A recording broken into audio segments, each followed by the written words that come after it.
Oke, anak-anak, selamat pagi.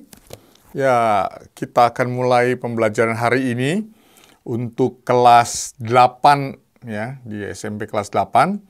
Kita akan hari ini membahas tentang gerak lurus. Seperti kamu tahu, gerak lurus itu adalah gerak yang nggak belok-belok ya. Pada kenyataannya sehari-hari kita jarang menemukan gerak lurus, tapi kita untuk mempelajari, kita misalkan bahwa kita mampu membuat suatu track di mana benda bergerak hanya pada satu dimensi, ya. Jadi dia bergerak lurus. Oke, kita akan lihat penampilan presentasi kita. Ini adalah pembahasan tentang gerak lurus. Waktu kita bahas gerak lurus, tentu yang kita bahas pertama yang paling gampang itu. Tegak lurus yang paling gampang adalah gerak lurus yang beraturan. Apa sih beraturan? Beraturan itu perpindahannya selalu teratur di setiap selang waktu. Ya. Nah, dalam fisika gerak lurus beraturan menjadi topik yang pertama untuk bahas tentang gerak, dan biasanya dia disebut dengan singkatan GLB. Ya. Apa cirinya dari suatu gerak lurus beraturan? Kecepatannya bernilai tetap. Ya, jadi arahnya sama, besarnya sama. Nah, setelah kita bahas gerak lurus beraturan nanti, kita akan membahas gerak yang lain. Ini tidak dibahas sebetulnya di dalam pembelajaran. Tapi saya harus sampaikan bahwa kebanyakan gerak lurus adalah gerak lurus yang tidak beraturan. Ya, ingat, gerak lurus yang beraturan itu hanya teoritis seringkali ya, tapi dalam yang kenyataannya seringkali tidak beraturan. Kita lihat apa yang tidak beraturan. Apa sih tidak beraturan? V-nya berubah-ubah terus. Jadi perpindahan setiap waktu selalu berganti-ganti. Maka dia disebut tidak beraturan. Nah, yang berikutnya lagi nanti kita akan bergerak lurus berubah beraturan. Nah, sekali saya tadi bilang gerak lurus beraturan nggak dibahas, tapi dia dipakai untuk bisa menurunkan perumusan dengan gerak lurus berubah beraturan atau GLBB. GLBB adalah nilai kecepatannya berubah secara teratur. Ya. Nah, kita akan lihat yang pertama dulu. Gerak lurus beraturan itu gerak yang mengikuti lintasan lurus atau linear. Dia memiliki kecepatan yang selalu konstan. Ini contohnya, kita punya sebuah movie klip pendek, bagaimana cirinya sebuah benda yang bergerak lurus beraturan. Kita lihat videonya pendek aja ya. Mobil ini bergerak, berpindah dari titik nol. Ya, kita lihat kecepatannya konstan. Betul nggak konstan? Nah, kita buktikan dulu. Ya, kalau kita lihat dalam 2 sekon dia berpindah sejauh 4 meter. Lalu dia bergerak lagi 2 sekon berikutnya sejauh 4 meter.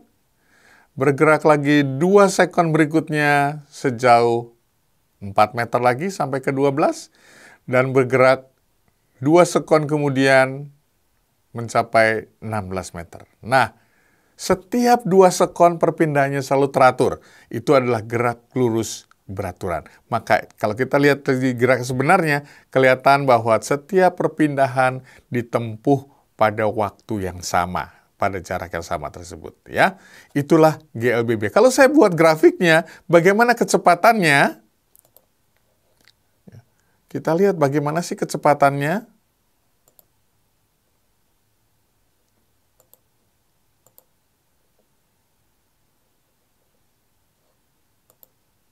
Ya, ternyata kecepatannya konstan, ya, selalu bernilai 2.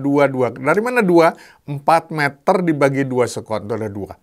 Jadi dengan kecepatan yang selalu tetap, benda itu gerak lurus beraturan.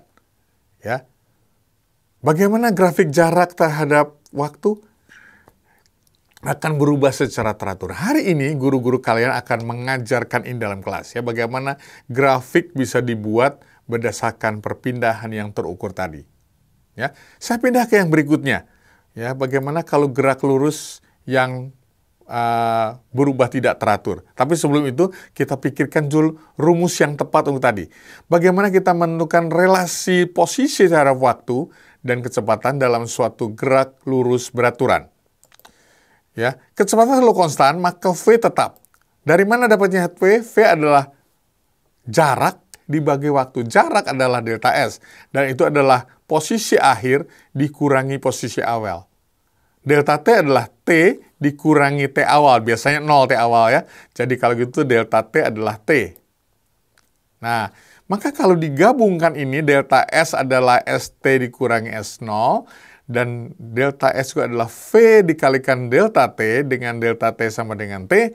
Maka kita dapatkan rumusnya bahwa nanti ST adalah S0 ditambah V kalikan T. Itulah rumus untuk gerak lurus beraturan yang kita kenal.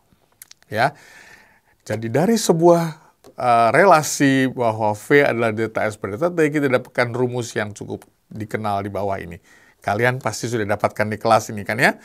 ST adalah S0 posisi awal ditambah kecepatan kali waktu. Nah, bagaimana kalau gerak lurus tidak beraturan? Apa bedanya? Kita lihat. Sekarang benda ini bergerak dari kanan ke kiri, ya. Kita lihat kecepatannya. Dia bergerak mula-mula pelan, lalu tiba-tiba cepat, pelan lagi, cepat lagi. Nah, kalau kita meneliti bagaimana bentuk kecepatannya, gerakan pelan-pelan, kelihatan bahwa 2 sekon dia bergerak sejauh 2 meter. Lalu 2 sekon berikutnya dia bergerak jauh dengan cepat, ya sampai ke 8 meter dalam 2 sekon. Berikutnya lagi 2 sekon sejauh 2 meter lagi. Lalu 2 sekon berikutnya bergerak sejauh 8 meter. Nah, kita lihat bahwa dia kecepatannya nggak tetap. Ini adalah kecepatan yang tidak beraturan. Bagaimana kalau saya grafikan? Ini grafiknya. Nah, ya. Grafik kecepatannya mula-mula pelan, dipercepat, pelan, tambah cepat, dan seterusnya. Ya. Grafiknya nggak teratur kan? Bagaimana grafik posisi waktu? Nggak bisa digambarkan dengan mudah. Karena setiap kali harus dihitung dulu. Ya, jadi kita nggak melihat grafik posisinya, tapi grafik kecepatannya bisa tampak di sini. Nah, bagaimana sih kita bisa menghitung rumus jaraknya? Tidak mudah. Ya, kenapa? Karena V-nya berubah-ubah. Tapi ya, kita bisa merata-ratakan berbagai kecepatan tersebut menjadi V rata-rata. Ya, apa sih V rata-rata? Nah, kita perlu mencatat apa itu nilai rata-rata ya. Kalau kamu ulangan 3 kali, satu dapat 4, yang kedua dapat 6, ketiga kamu belajar kuat dan dapat 8. Berapa rata-rata dari ketiga tes itu? Tahunya cara hitungnya ya? 4, 6, 8. Rata-ratanya 4 ditambah 6 ditambah 8 bagi 3, betul? Itu kan cara tali rata-rata kan? Rata-ratanya berapa? 4 tambah 6 tambah 8. Berarti 16. 4 tambah 6, 10 tambah 8, 18. Ya, 18 dibagi 3 adalah 6. Kecepatan nilai rata-rata tes kamu 6. Apa artinya nilai rata-rata 6? Tes kamu yang tadi bervariasi angkanya sama saja dengan kalau tes pertama dapat 6, tes kedua dapat 6, tes ketiga dapat 6. Itu maksudnya nilai rata-rata. Jadi kalau kita bicara tadi kecepatan rata-rata, ya, itu artinya suatu nilai kecepatan yang bisa menggantikan nilai kecepatan berubah-ubah dengan hasil akhir jarak yang sama. Nah, kalau dia jadi V rata-rata, maka kita memisalkan gerak benda kita adalah gerak lurus beraturan. Karena V rata-rata kan tetap. Nah, seandainya kita pakai nilai ini, maka rumusan untuk jarak sama dengan seperti GLB. Seperti gerak lurus beraturan. Ya, ST adalah S0 dikalikan V kali T. Tapi V-nya adalah bukan V sembarang waktu, tapi V atau kecepatan rata-rata dari mainan tersebut. Ya, ini nggak punya arti sampai sejauh ini, tapi waktu nanti kita membahas gerak lurus berubah beraturan, rumusan ini jadi penting sekali karena bisa dipakai di sana. Ya, oke, kita lihat sekarang yang berikutnya. Apa yang disebut dengan gerak lurus berubah beraturan? Gerak berubah itu adalah gerak lurus dengan nilai kecepatan yang selalu berubah dengan nilai perubahan yang teratur. Maka nanti ada definisi baru, bukan cuma kecepatan, tapi percepatan. Yap. Jadi GLBB adalah gerakan yang nilai percepatannya tetap. Ya, jadi V berubah, tapi dengan perubahannya yang tetap. Oke? Nah, kita akan lihat simulasi berikut ini. Ya, pada halaman berikut kita akan menampilkan sebuah snapshot ya dari simulasi tentang contoh sebuah GLBB.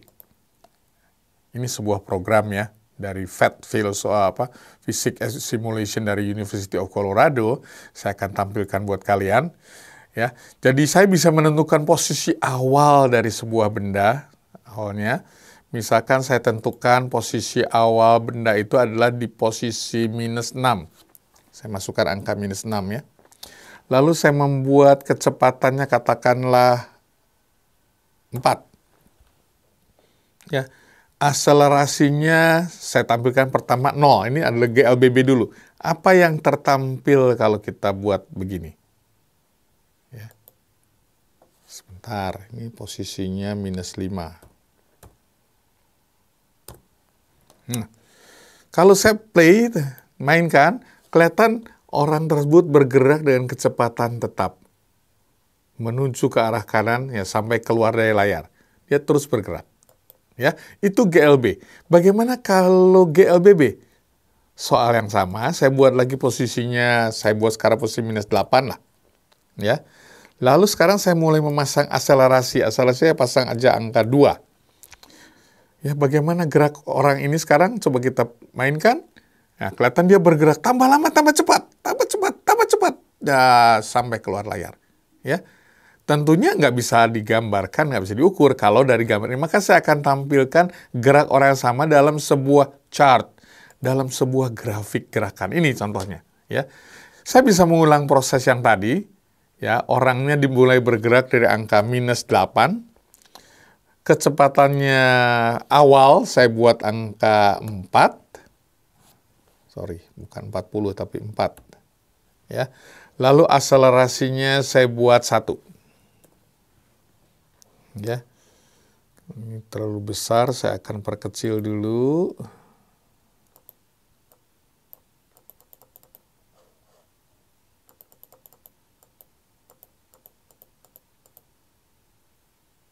Oke. Ya. Kalau saya mulai gerakannya orang ini, di bawah akan langsung tampil grafiknya. Nah, kita lihat. Orang bergerak dan grafik ikut bergerak.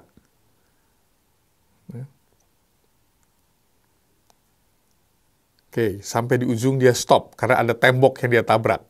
Ya. Nah, apa yang menarik di sini? Perhatikan, saya stop dulu ya. Bahwa percepatannya tetap yang paling bawah, akselerasinya tetap, yaitu nilainya adalah 1. Karena ini sampai 10, jadi 1 cuma garis kecil di bawah. Lalu kecepatannya berubah secara teratur, ya. Inilah GLBB, garis kecepatannya lurus ya. Tapi posisi ternyata berubah melengkung, ya. Posisinya dia berubah melengkung ke atas. Ya, artinya jarak berubah secara tidak linear. Ya, kalau saya merubah kecepatan, dia akan berganti dengan yang tidak linear. Nah, inilah grafik yang dihasilkan dari simulasi untuk suatu gerak lurus berubah beraturan. Tentu menarik untuk kita lihat bagaimana kalau kita hitung sekarang rumusnya gimana seharusnya. Ya. Nah, gambar tadi saya ulang lagi. Jadi sekarang saya lihat pelan-pelan, ya kalau saya mempunyai GLBB dengan grafiknya, maka saya akan melakukan dia benar-benar gerak dari -5, ya. Gerakan untuk sekon pertama, ya dia akan bergerak sejauh itu, 0,4 sekon. 0,4 sekon berikutnya dia bergerak sejauh itu. 0,4 sekon berikutnya berubah. 0,4 sekon berikutnya berubah lagi. Ya, lihat percepatannya selalu tetap ya. Tapi kecepatan berubah secara garis lurus dan posisi berubah melengkung, parabola. Ya, ini adalah gerak lurus berubah beraturan. Nah, dikaitkan dengan matematik, tentunya kalian tahu bahwa di matematik kalian sudah dapatkan juga ya, bahwa GLBB pasti mempunyai persamaannya kuadratis. Nah, kita akan coba menurunkan itu sekarang. Ya.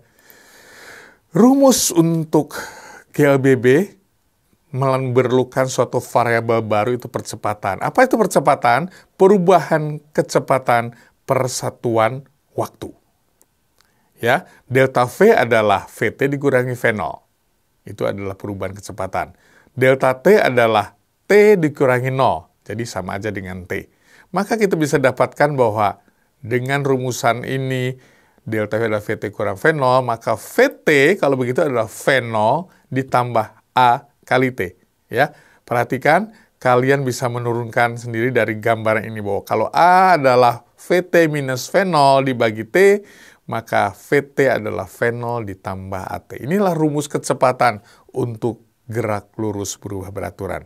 Kalau ini kita masukkan ke dalam rumusan jarak atau posisi, ya, kita dapatkan suatu rumusan untuk GLBB nanti. Nah, kita mulai dulu mencari berapa V rata-ratanya. Tadi V0-nya, awalnya adalah V0. Lalu VT-nya adalah V0 plus AT. Nah, kalau kita mau cari rata-ratanya kan, kecepatan akhir ditambah kecepatan awal bagi 2. Ya, sama kayak matematik tadi, ada 4, 6, 8. Dijumlahkan bagi 3. Kalau cuma 4 sama 8, 4 tambah 8 bagi 2. Ya. Nah, ini juga sama. Kecepatan akhir ditambah kecepatan awal bagi 2. Dan karena VT-nya udah tahu, pada V0 plus AT, kita dapatkanlah rumus ini.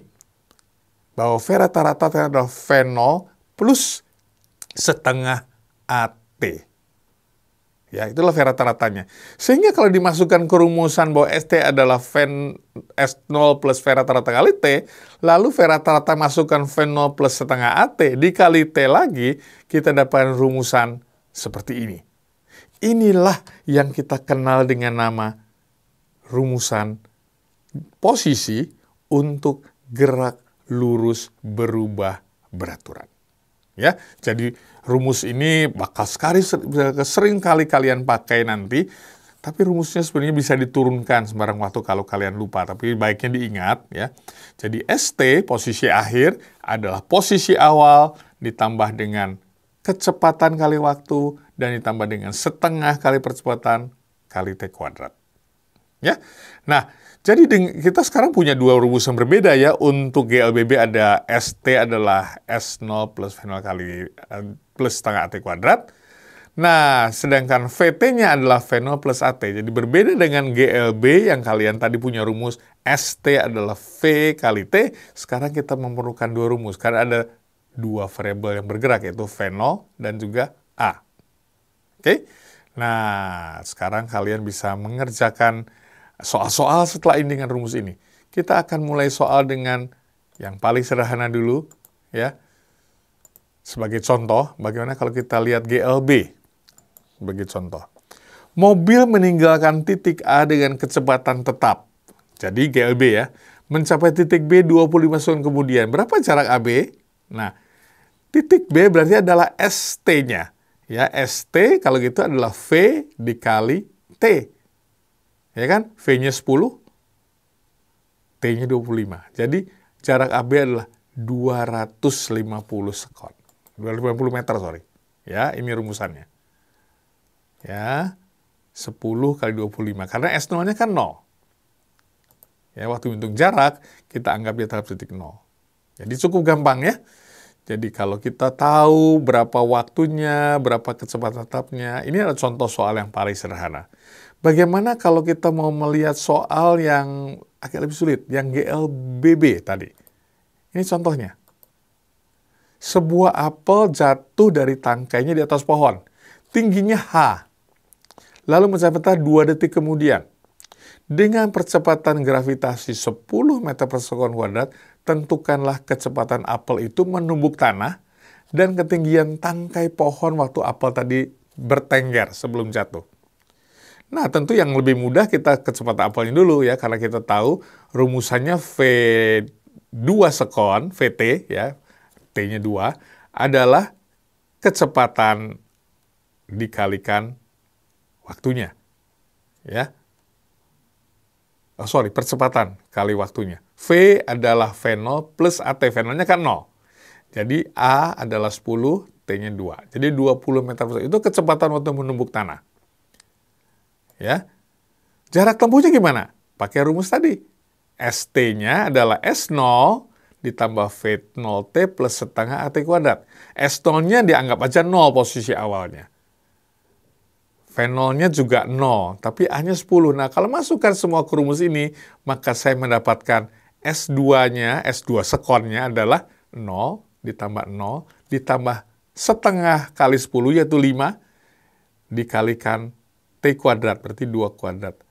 Inilah ketinggian awal apel tersebut, tingginya H, 20 meter. Ya, nah, guru-guru kalian segera akan melatih kalian dengan soal-soal lanjutan dari ini. Rumus yang pakai cuma 2 rumus yang berbeda. Ya, untuk GLB, ST sama dengan S0 plus V kali T. Dan untuk GLBB ada 2 rumus. Pertama, VT adalah V0 plus AT. Yang kedua, ST adalah S0 ditambah V0T plus setengah AT kuadrat. Sulit ya? Kalau kalian banyak latihan, rumus itu akan nempel sendiri. Jangan khawatir, jangan bayangkan bahwa aduh ini kok sulit banget, enggak. Karena kalian belum pernah berlatih, rasanya sulit. Setelah nanti kalian berlatih, kalian rasakan bahwa ternyata ini mudah. Ya, oke anak-anak, silakan berlatih dengan para guru kalian setelah ini. Ya, terima kasih. Kita bertemu lagi minggu depan di waktu yang sama.